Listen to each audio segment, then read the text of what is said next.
How good is it to play in front of your home crowd in London, and how much of a boost does that give the squad? Okay, well, unfortunately I haven't had any experience playing in front of a home crowd at Twickenham, but the only actual experience I've had really, which might compare to a home crowd, is either Dubai or in Hong Kong, which was actually pretty special.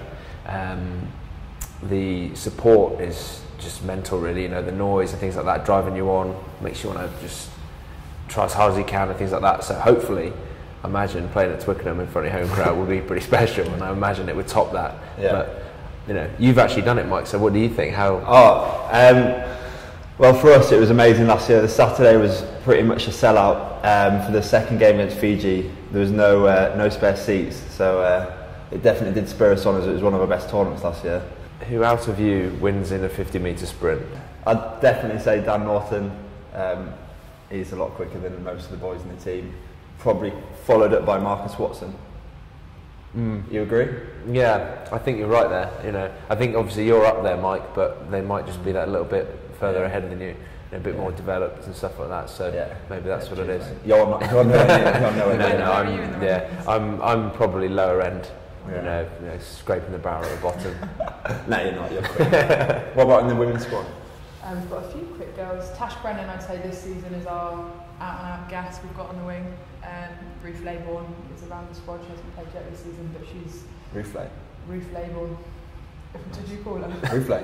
You said Ruth Lay. Ruth Lay. Ruth Lay. Right, next question. What's the best bit of advice given to you by your coach this season?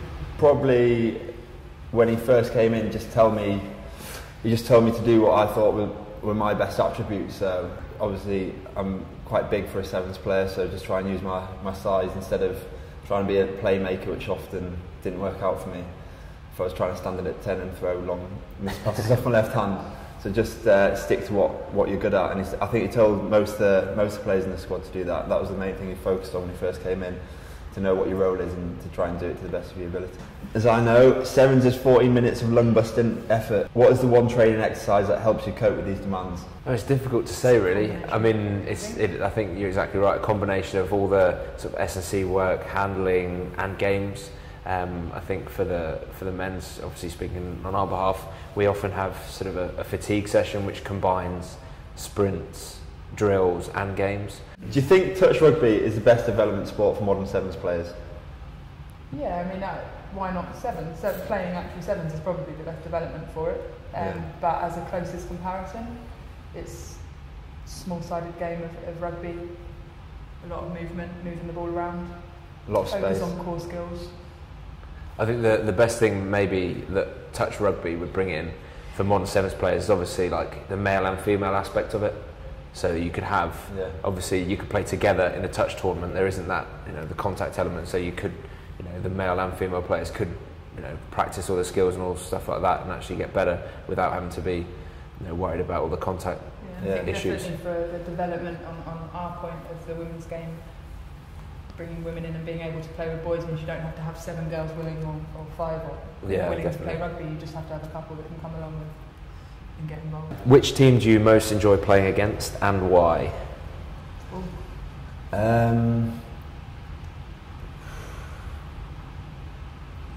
Abby.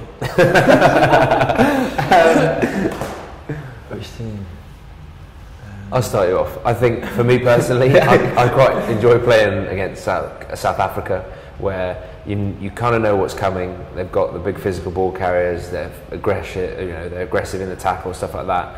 But they've also got the steppers. They've got the guys that can beat you, and I enjoy that because it's a mixture of all three, rather than playing a team that's only going to try and go around you. They'll actually try and go around you, through the middle of you, and over the top of you, which is always quite nice because it's sort of a more rounded game of sevens sometimes. Yeah, that's what I would have said anyway.